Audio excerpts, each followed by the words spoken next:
81 वर्षीय आजोबांच्या सतर्कतेने वाचले 12 लाख रुपये.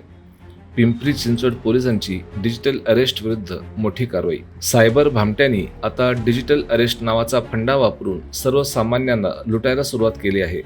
मात्र पिंपरी चिंचवडमध्ये एका 81 वर्षीय ज्येष्ठ नागरिकाच्या सतर्कतेमुळे एका तरुण दाम्पत्याचे तब्बल 12 लाख रुपये वाचले आहेत. मुंबई पोलीस बोलतोय असे सांगून या दाम्पत्याला 24 तास धाकात ठेवण्यात आलं होतं. ही घटना घडली 19 एप्रिल रोजी.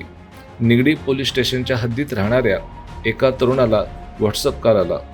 समोरच्या व्यक्तीने आपण मुंबई पोलीस क्राईम ब्रांचमधून बोलत असल्याचे भासवले. तुमच्या नावाचे एक पार्सल पकडले असून त्यात ड्रग्ज आणि 5 वेगवेगळे पासपोर्ट सापडले आहेत अशी भीती या दाम्पत्याला घालण्यात आली. भामट्यांनी इतक्यावरच न थांबता या दाम्पत्याला सिग्नल नावाचे ॲप डाउनलोड करायला लावले आणि व्हिडिओ कॉलद्वारे त्यांना 24 तास नजरकैदेत म्हणजेच डिजिटल अरेस्टमध्ये ठेवले. पोलीस गणवेशातील बनावट अधिकारी दाखवून त्यांना कोणाशीही न बोलण्याची धमकी देण्यात आली. मागितलेली रक्कम 12 लाख रुपये.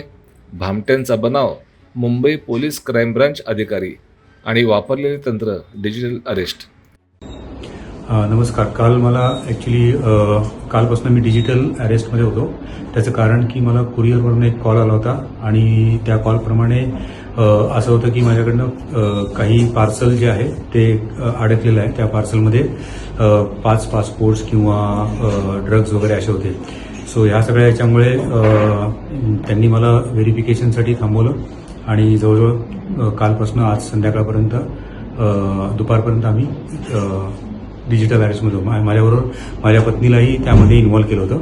आणि डिजिटल अरेस्ट म्हणजे कसं की मोबाईलमधनं एक सिग्नल नावाचं ॲप्लिकेशन असतं त्याच्यात त्यांनी व्हिडिओ कॉल कंटिन्यूस चालू करून ठेवायला सांगितलं होतं. आणि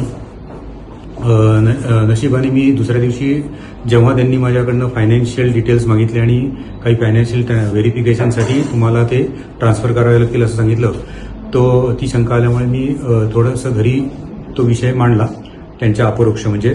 आणि माझ्या वडिलांनी जे ज्येष्ठ नागरिकमध्ये सक्रिय आहेत त्यांनी ताबडतोब जवळच्या पोलीस अधिकारी आणि आमचे महापौर आहेत त्यांना संपर्क साधून हा फ्रॉड आहे ही केस आम्हाला लक्षात आणून दिली.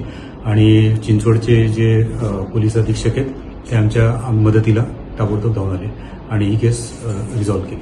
थँक्यू.